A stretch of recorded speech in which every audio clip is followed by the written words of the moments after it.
Thank you for joining us today. We will not have our signers today for a lot of demand for this right now. We do have closed captioning, so thank you for joining us. It is hard to believe that 19 years have passed since September 11th. I know we all knew we were where we were that day, and I was thinking I was walking back to my congressional office building, and shortly thereafter saw the smoke from the fires of the Pentagon.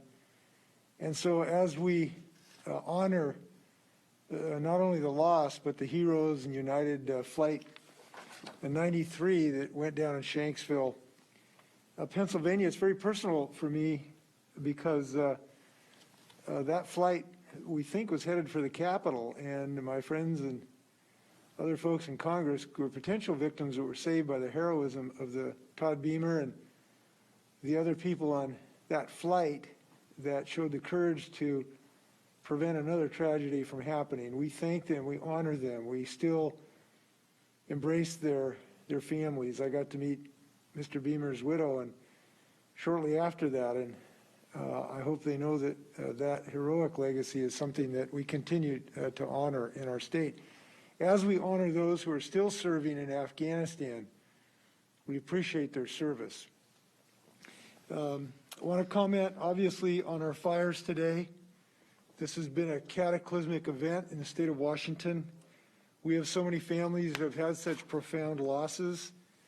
When we saw the pictures of the one-year-old boy in the Colville region, to see that young life lost is something I know everybody felt in the state of Washington, and we all are hoping for the best recovery for his parents.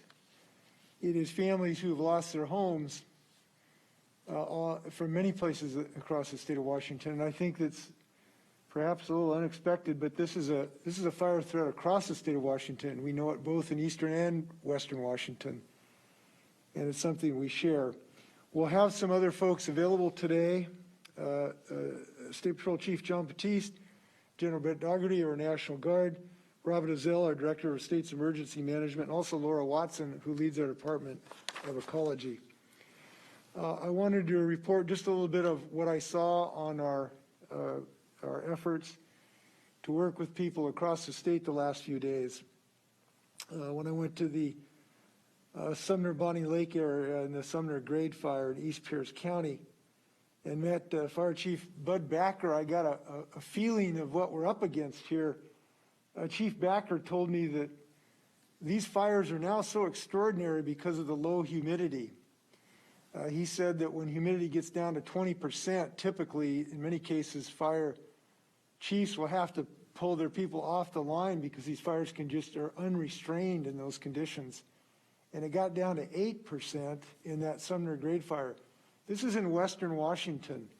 These are extraordinary conditions that we are facing because of changes that are going on in our state. And it's one of the reasons we are so appreciative of him and his troops who are showing the courage to fight these fires. When I visited Malden and Whitman County, I saw the heroism of a deputy, Mike Melcher, a graduate of Washington State University, who responded to the fire and successfully was involved in an evacuation of that town so that no lives were lost, even though this fire was just a cataract, a river of fire that came through there from the northeast that destroyed 80% of the structures in the town. I made him Washingtonian of the Day as a representative of all of the people who are being so professional and so courageous fighting these fires and responding to the emergency. And obviously not just professionals, neighbors are helping neighbors. We're seeing that across the state of Washington. What I saw in Malden yesterday sort of struck me as the alpha and omega of our experience in these crises. I met a woman who said she'd moved there a few years ago seeking kind of a dream of living in a quiet small town in a beautiful place, and it is a beautiful place amongst the wheat fields, and living a quiet life with her neighbors in a small town. And when she explained how that dream has been snuffed out, and she just broke down in tears, it's something that you feel very powerfully, because when a person loses their home, it's not just an economic loss. It's not just a balance sheet. It's people who feel unmoored from security. And the loss of their family memories and photographs is something that when I've talked to people in Malden, it's the most painful thing. But on the other side of that, I met a family of 3, 2 parents and about a 12-year-old, maybe 13-year-old young woman. In fact, the picture's on the screen here. They were explaining to me they were away from town at the time of the fire, but when they got back, their home was gone, totally gone. And we started talking about the challenges that they will have now, financial and otherwise, from the loss of their home. And I turned to this young woman there and I said, I know your parents are going to have some really tough days ahead, but I know that you are a very, very strong young woman, and you're going to lead your family and support your parents and make sure that they have confidence moving forward, because you look like a strong, confident leader. And her face just kind of lit up when I said that. And to see a smile amongst the ashes, it does your heart well. And we're seeing that too, of people being strong, helping each other. And I want to applaud the leaders in Malden who are helping their families and their neighbors right now. We want to help as much as we can, obviously, in the state. That's why yesterday I issued a proclamation to provide cash assistance to these families who've been impacted by these fires. This program will be administered by our Department of Social and Health Services. And we know our residents are dealing with multiple challenges: fires, COVID-19, and economic crises. The need is substantial. I hope that this is a small thing to help people across some of the troubled days that we know that are ahead. We're doing some of the logistical things that are necessary. The demand for fire retardant is obviously very high. There have not been enough truck drivers actually to deliver that, so we've waived some of the requirements that would otherwise restrain the ability for truck drivers to deliver this important product. A report on the fires: as of this morning, we've had 14 active large fires, and they've burned 626,982 acres. And these are just the active fires, not the ones that have already been contained and where recovery continues. I want to put this in context to understand what we're up against. The fires that we have suffered just in the last 5 days, just in those 5 days, are the most fire in any total year in the history of the state of Washington, except for 2015. This is an extraordinary event over a very short period of time, hit by these bombs. About 1,000 people actually have been evacuated, and some 3,000 homes and other buildings are threatened still at this moment. Now, we're seeing perhaps, if it's possible, even worse damage in Oregon. I've spoken to Governor Brown, who's leading her state's efforts, and we want to help to the extent possible, including for folks who are evacuated from Oregon.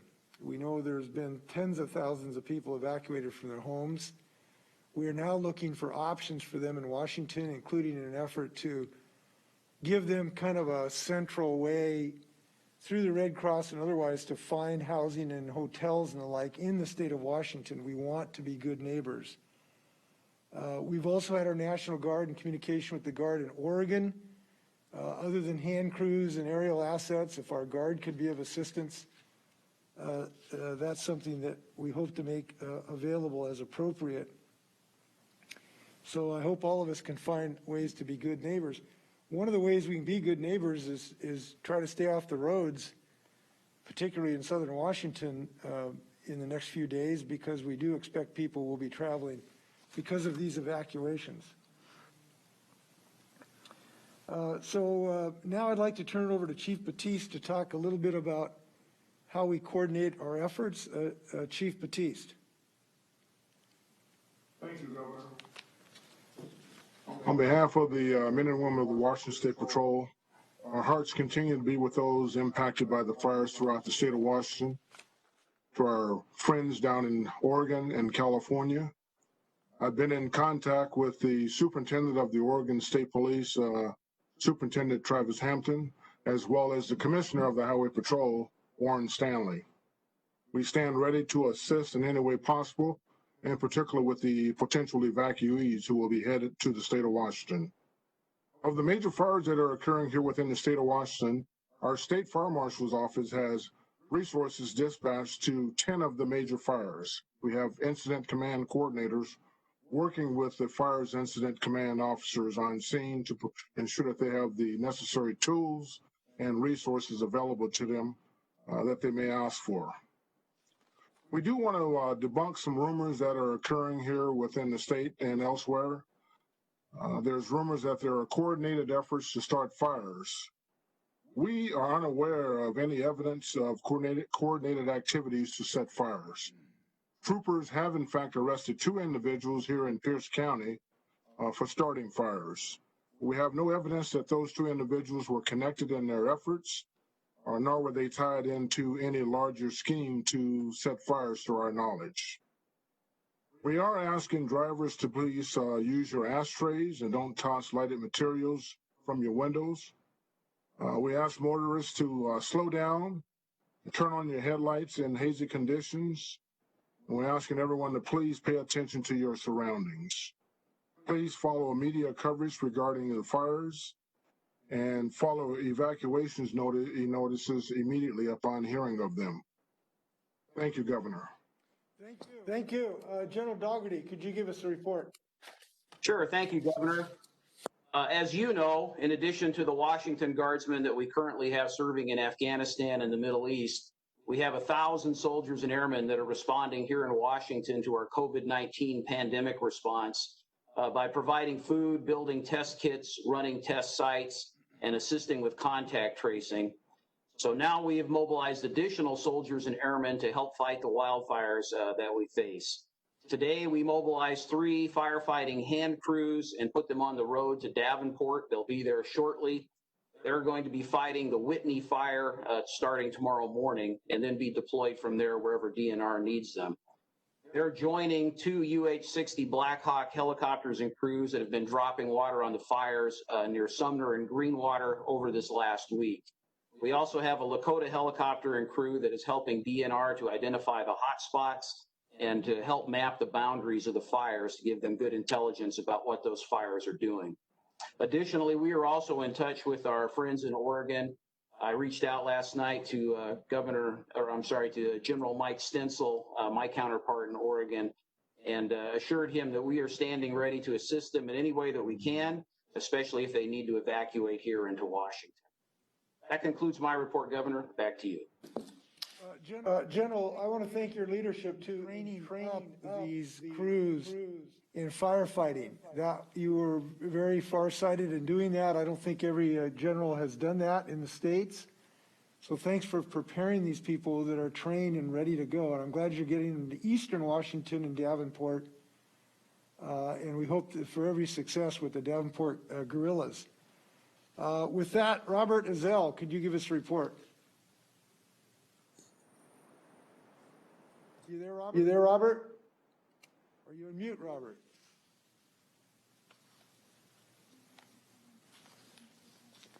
How are we doing with Robert?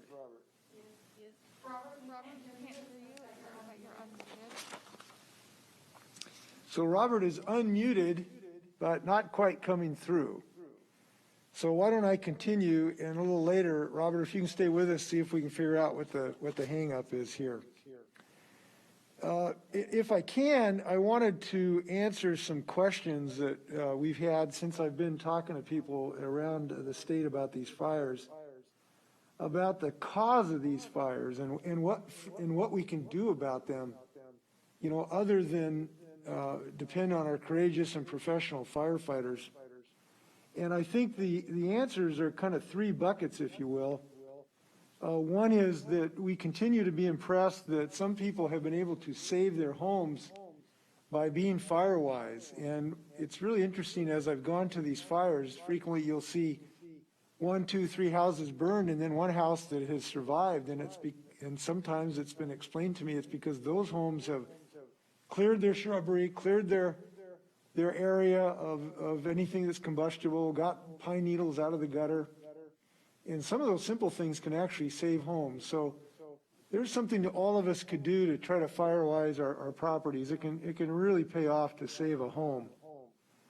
Second, we know there's things we can do to reduce the intensity of these fires by removing some of the combustible material in our forests, to provide some active management of our forests, to remove some of the unnecessarily dense combustible material in these forests. And we are doing that. We're spending millions of dollars in the state doing that today to try to make our forests a little bit more or less combustible. But that is a huge challenge because we have hundreds of thousands of acres, and the most we can do is a small percentage a year. So we want to continue those efforts. But a third issue is a more fundamental issue. Right now we have a state that is just a tinderbox. And the reason is because of the low humidity, the high temperatures, and obviously the winds. And these are conditions that are becoming much more frequent in our state. That's why we've had 3 of the last 5 years, some of the worst fires in our state's history. And we know that that is because our environment is changing, our climate is changing. These are not just wildfires, they are climate fires.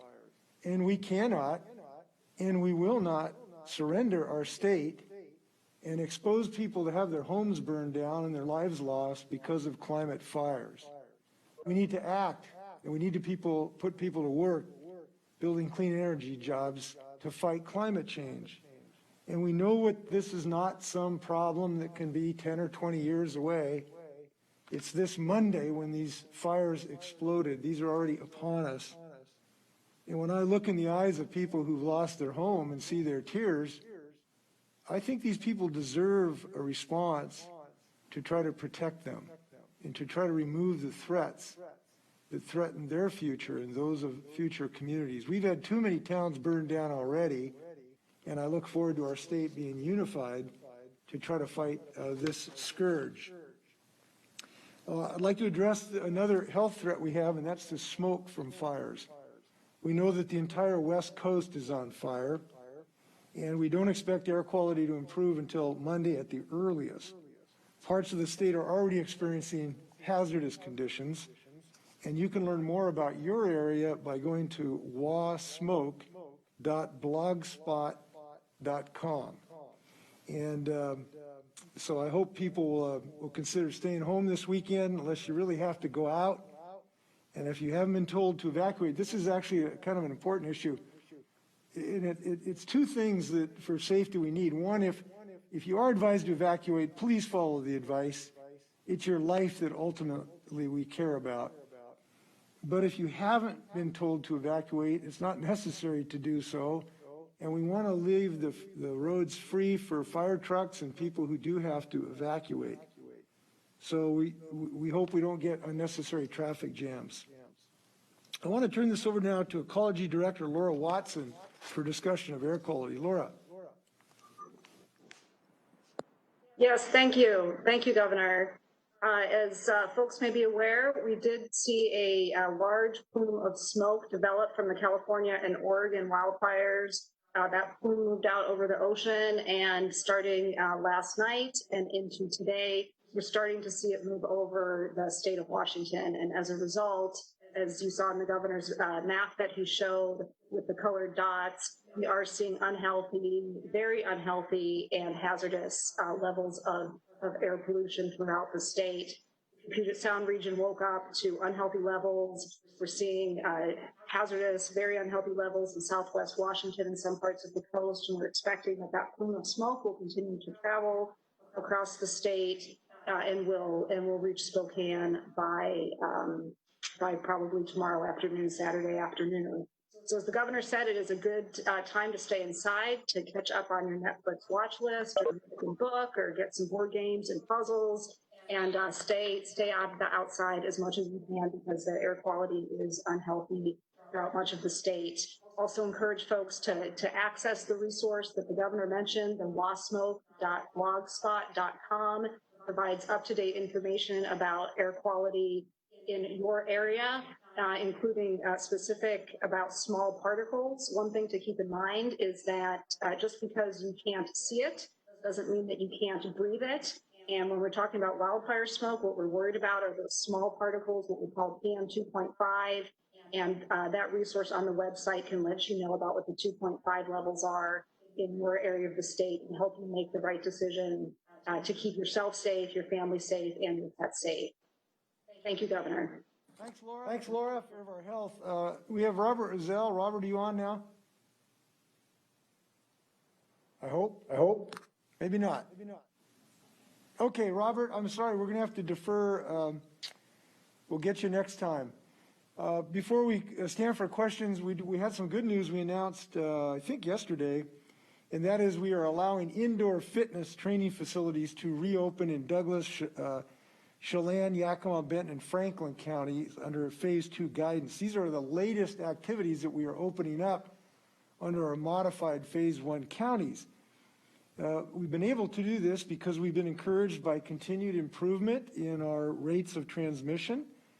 And so after careful consideration, we've been able to do this to help these businesses and people who need to exercise. So that means facilities like gyms and yoga studios and indoor sports facilities can open for personal fitness and training, but this is with a limited occupancy to ensure that we have appropriate social distancing. We're glad to be able to make that progress. We do have Dr. Kathy Lofi on the line if you have questions about healthcare today. And with that, for questions to any of our group, feel free. Happy to stand for your questions. First question comes from Rachel with AP. Governor, how is the state balancing the need to protect those who are vulnerable to this air quality with the COVID pandemic? Well, we believe that they're not mutually exclusive. We can suggest to people to avoid unnecessary outdoor activity, particularly those who have compromised health systems. But there's certainly ways to be inside and not be within 2 feet of other people. And so we just encourage people to use their common sense. It's not really the right time to have a lot of people in your home, period. And if there's other people in your home, spread out, wear a mask, and avoid those as necessary for the next few days. We think we can do this. We've demonstrated this. As I've said before, Washingtonians have been showing a lot of common sense and a lot of scientific literacy because they've been wearing masks, because they've been social distancing, because business leaders have been accommodating, protecting their employees. That's the reason we are the 8th best state in the nation in keeping our infection rates low. So we believe Washingtonians can do both. We hope they'll continue in that successful effort. Rachel, would you like to ask a follow-up? Yes, Governor, what about populations though that don't have access to housing, the homeless or those who are working outdoors, particularly in the agricultural community? Well, for agricultural workers, we've been diligent in insisting on protection and masks and cohorting and distancing and transportation and the like. We've had pretty strong regulations in that area, and we are enforcing them. We've taken some enforcement action and now have a new testing protocol over, and I know we've done hundreds, if not more, people over in the Brewster area. So we have a very robust effort to protect agricultural workers. It does not eliminate the risk, but we've done a lot to reduce it. These are some of the hardest working people in our state, and they deserve all the protection that we can give them. So for ag workers, we've done a lot. For those without housing, I'm told that King County and Seattle is going to be opening some specific sheltering options for folks like that. Now, we have to be very careful when we do that, because what we normally do is have a lot of people in one room close together in a congregate setting. We want to avoid that during COVID. So I'm confident that they will provide space in those indoor settings to try to keep people protective. So we encourage anybody's efforts. I know the Red Cross has done some extraordinary work in this regard, and we're going to keep up that effort. Next question comes from Joe with the Seattle Times. Yes, question for Chief Batiste. You mentioned that the rumors of coordinated fire setting, or there's no evidence of them, but you also mentioned the 2 arrests in Pierce County. I was just out on a rally on the Capitol lawn, and people were saying, oh, those arrests in Pierce County, that's possible evidence that there was some sort of coordinated intent. How do you describe to people, first of all, can you give some details of those arrests, what nature they were for, and how would you describe to people the difference and the distinction in those cases? Thank you for the question. We've arrested 2 individuals, as I indicated, within Pierce County, both in the valley, setting fires one on Highway 512 at State Route 7. A trooper actually witnessed that taking place. The one in the valley on State Route 167 was witnessed by citizens who called it in. A trooper responded, could not detect that there was actual nefarious activities occurring. Shortly afterwards, a 5 police officer came along and witnessed the individual setting the fire, and that person, along with the other person, was taken into custody. Again, we have no indication that there's a linkage between those 2 individuals. We know that there's a lot of rumors spreading around on social media about an organized effort to set fires, but we have no knowledge of that. We've not been able to discover any of that in conversations throughout the fire community and amongst law enforcement.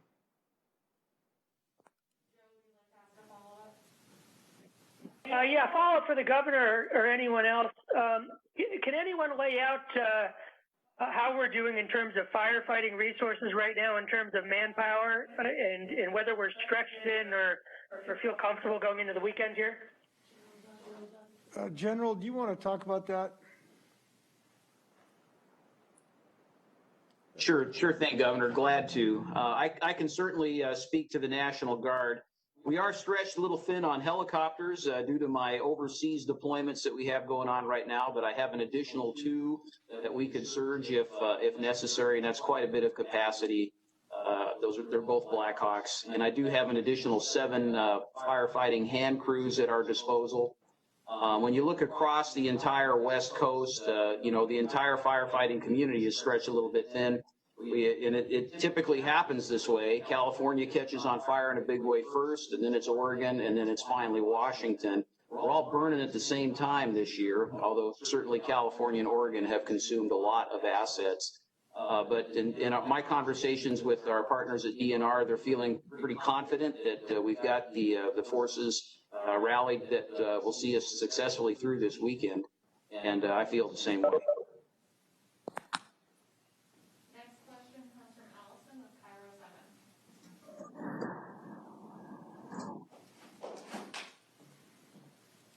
Allison, are you there? I am. I don't have a question at this time. Thanks. Okay. Next question comes from Alexis with the News Tribune. I'm wondering where specifically families who have been affected by the wildfires can turn for help, and where people who want to help those families can donate right now. Well, people who have been affected by climate fires, these climate fires have caused enormous grief in our people, and it's just not economic, it is psychological. For psychological help, we encourage people to get a mental health treatment as appropriate, because this is very, very stressful for people, and we suggest that as appropriate, if you're suffering from a climate fire and you're having real challenges, call a professional and perhaps get some assistance. It's something we certainly encourage, and there's many avenues to get that type of treatment. Obviously, the Red Cross has done extraordinary work. They mobilize so quickly. They were there yesterday in Malden, as was our DSHS facility. Our DSHS facility will be administering the cash program to try to get some cash to people. Now, you have to qualify. It's not for everyone in all circumstances, but a DSHS, we actually have a van that was there the day after the fire in Malden, and so that will be a program available under DSHS. Going forward, we will be looking for any avenue to obtain federal assistance for individuals and for municipalities. And to do that, we have to qualify for a federal disaster designation. We hope that next week we will be in a position to assess the amount of damage that we've had in the hopes that we can obtain a federal designation. Now that requires some discretionary decisions by this administration. We hope that they will look at the devastation we have suffered, and if we qualify, we certainly will be assertive in arguing with the administration for this assistance. Some of that can help for individual families in a variety of ways. And it can also help municipalities. And that's important too. In Malden, every single city asset was totally destroyed. And there is frankly better coverage for that type of public asset through the Federal Disaster Relief Fund. So we're gonna gather up our information about losses and make the best case we can to the federal government to obtain assistance. Alexis, would you like to ask a follow-up? I would. I'm wondering about what early indications the state has about the effects of wildfire smoke and the spread of COVID-19 converging in terms of symptoms. I'm wondering if the state's hearing from providers or local health jurisdictions yet about what those symptoms are looking like, or if it's too soon to know what some of those effects might be. Dr. Alofi, would you like to address that? Yeah, so I guess the first thing I'll say is that there is an overlap in the symptoms that people can experience when they inhale a significant amount of wildfire smoke and when they have COVID-19. We know that people who are outside, in poor air quality can experience coughing and wheezing and difficulty breathing. And as you know, these are some of the same symptoms that can be experienced with COVID-19 as well. Clearly, we have lots of testing set up in case somebody sees a healthcare professional and is unsure, which condition the patient may have. A COVID test will help alleviate that. We do often see an increase of people presenting to some of our emergency departments throughout the state when we have wildfires. So in past seasons, when there have been wildfires, we can see an uptick in people who are visiting emergency rooms with respiratory symptoms, but it's, I think, a little bit too early to know, exactly what that looked like yet. If I can add something on our COVID-related issue, yesterday I also went to Pullman and met with student leaders and administration leaders at WSU and business and the police department. And I was very encouraged about some of the efforts they're making to reduce COVID transmission, particularly in the college population. We've had a very serious outbreak in Pullman, several hundred new cases, because we've had people returning to Pullman back to school. And even though the students are not going to class physically, they're having mostly remote learning, they are congregating in social settings in their apartments and homes and transmitting this disease, and it's a very serious situation. We are encouraged because the school administration is taking action for accountability for students. The student body has this really creative effort to encourage students to be responsible. They have a bunch of signs, one of which is, I thought pretty impressive, is don't be a co-idiot, a COVID-idiot.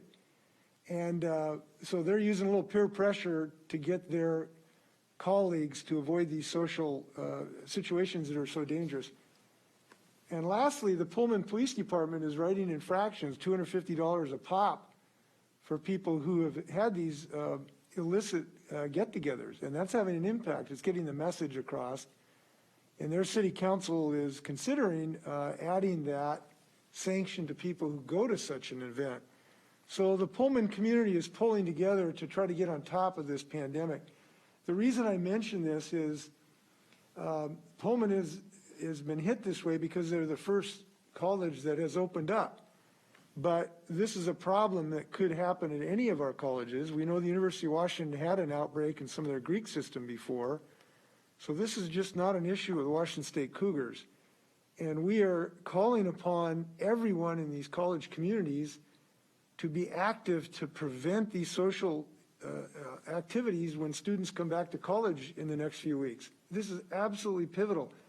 We had our briefing today about the status of this disease, and we're doing relatively well reducing our numbers, but this college outbreak in Pullman has just been an astronomical climb in the number of cases we have. So we're looking forward to college presidents, college student bodies, municipal police departments, business leaders to come together to not see what happened in Pullman to happen in other cities. I'll be talking to college presidents in the upcoming days in this regard, and I want to thank President Schultz for his leadership on this. Next question comes from Steve with Coma 4. Hi, thank you. A question for the governor. I know that over the past couple of days, you've mentioned on some of your visits that the state spends millions of dollars to thin out forests as kind of a preventative measure. I'm curious, with how severe the wildfire seasons have been over the past several years, why that hasn't been more of a priority, and are there plans or at least discussions in place to try to increase that activity? Well, I believe there has been an increase over the last several years. I think, don't hold me to this, I think the number for prevention is about $16 million out of a $245 million fire budget. And it would not shock me if we look for increases in the days to come for that activity. But the reason there isn't more is because we have schools that we've had to put billions of dollars into, and billions of dollars into homelessness issues, or millions of dollars. There are just so many competing issues.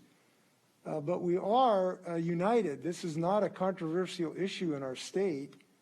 There is really not any political debate about the appropriateness of doing this kind of management, and that's a good thing.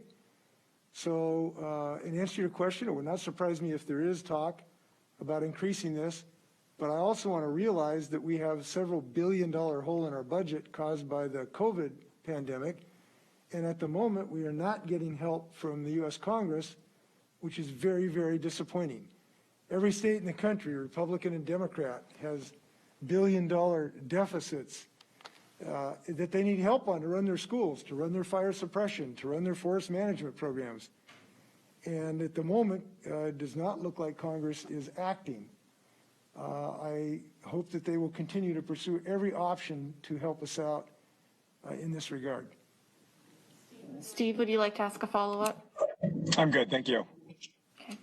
Next question comes from Carolyn with the South Seattle Emerald. Hi, yes, Governor.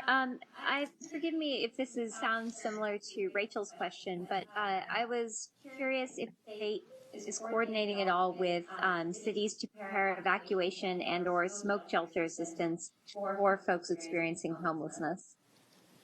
Well, Kathy, I'm not sure there's a state plan specifically for that purpose. Could you help on that, Kathy? Yeah, I can say that currently the Department of Health is providing some technical assistance to our local health departments who are considering setting up shelters to help people come in out of the smoke. And there are some, some good recommendations, from the Centers for Disease Control about all the things you need to think about when you're bringing people in during the pandemic. So, for example, you want to screen people, for symptoms before bringing them into a shelter, make sure that they're wearing face coverings, make sure that you can, maintain some physical distance, and hopefully, if you stand up a shelter, have a lower occupancy than you might normally have, make sure you're doing environmental cleaning. And then we're also talking about ventilation systems in certain buildings and how, ventilation systems can be optimized to protect people against poor air quality, but also protect them, from COVID as well when they're indoors. By the way, I'd like to add something. The previous question was about our forest management programs. There is a really important point we have to realize about this. There is no forest management or thinning program that could have protected probably the bulk of these fires that we've experienced the last few days. And the reason is that they really have not been predominantly in our state or national forests. They have predominantly been grassland and brushland and mixed pine trees with brush and grass. And the grass itself is what has been burning down houses. I don't think people understand that grass itself can create walls of flame to take out whole developments. And we're not going to be out mowing the yard of every native grassland in the state of Washington. And so this thinning can help us to some degree reduce what are called stand replacement fires. But it is not a solution for the vast number of fires that we have recently experienced, because they are brush and grass fires, at least in significant part, and they are not in our national or state forests. And so we just cannot rely on that for a solution. The solution is to attack the more fundamental problem, which is it's like we've had this pouring gasoline all over the state of Washington and then being surprised when we have giant fires. And that gasoline is climate change. It's turned grass into the functional equivalent of this, you know, if not gasoline, is something perhaps approaching that. And that's what we have to get on top of. And I'm looking forward to making progress on that. Carolyn, would you like to ask a follow-up? So what I mean by this, these are not wildfires in the sense that they're caused by some natural process. This has just never happened in the state of Washington before. This is not natural. This is not an act of God. This is not something that happened because of evolution or meteorological conditions that would have been here without our industrial base. This has happened because we have changed the climate of the state of Washington in dramatic ways. I'm 69 years of age. I have never woken up with smoke 3 out of the last 5 years choking my grandchildren. I've never seen ash in our cars before. How many people have seen major fires in Sumner and Bonnie Lake? This is an entirely new situation, and it is caused by climate change.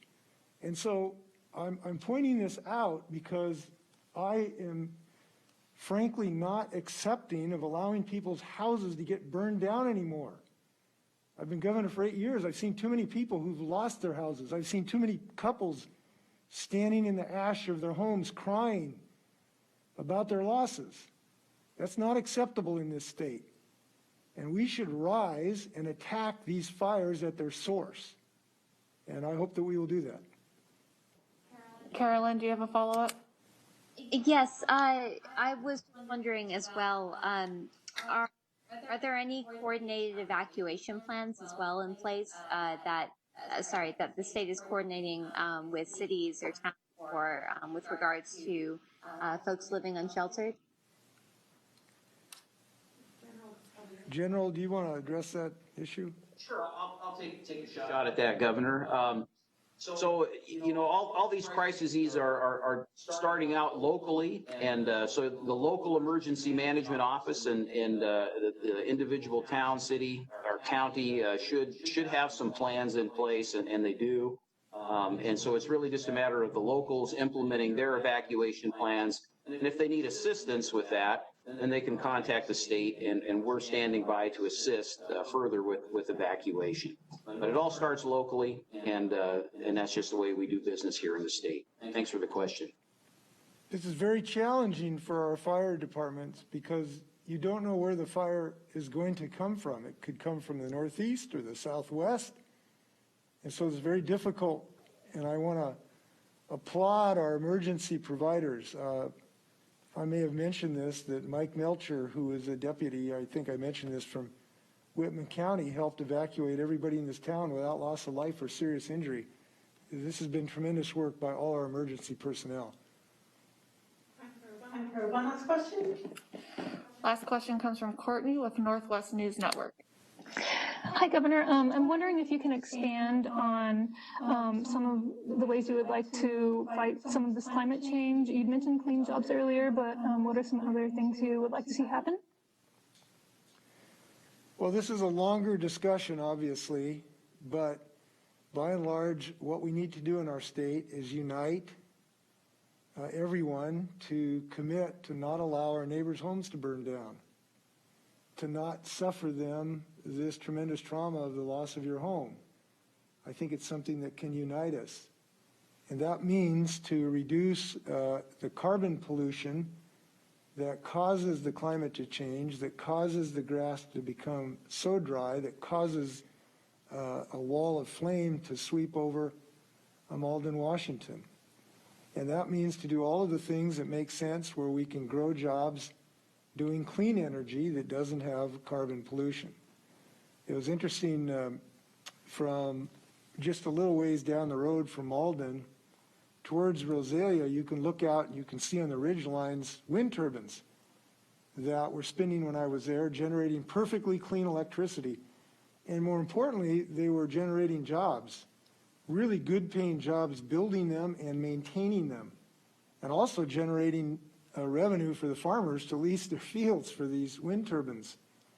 And it was interesting because as I was driving out of town, I realized I'd seen what happens if you don't fight climate change, which you see a town burned down. And I saw what can happen to avoid climate change, which is to put people to work building wind turbines. And we need to do more of that. And that means we need to have policies to put people to work in these good paying jobs, good union jobs. We've done a lot in the state of Washington in this regard. We've got the best efficiency standards in the country for buildings. We have a commitment for clean energy now in our electrical grid. We've done some good work in allowing people to plug in their electric cars, but we need to do more. We need to reduce the carbon pollution coming from our transportation system. So we need a clean fuel standard so that the gas companies are obligated to give us cleaner fuels with less pollution. There's just one of the things we need to do, and I know that there are many as well. Now, we need the whole world to be involved in this effort, but the world by and large is involved in this effort. And I'm glad to be in a state that's helping lead the nation in this direction. Yes, in regards to some of the earlier questions on firefighting capabilities and preventative measures like thinning and prescribed burns and how that might be funded, I'm wondering how that might be prioritized within a tight budget this upcoming session. Well, I'm sure that the recent fires are going to have an impact on legislators as they wrestle with all the priorities in our state. I know that will be on their minds, and they'll have to figure out the right amount, looking at consideration of all our other priorities in the state. And they will have a difficult job because today we have billions of dollars of holes in our budget already without increasing dollars. So I know that this will be top of mind. Last words, Governor? No, thank you. I hope you will be safe, particularly, and tend to your health and your families. And wash your hands, mask up, and be safe this weekend. Thank you.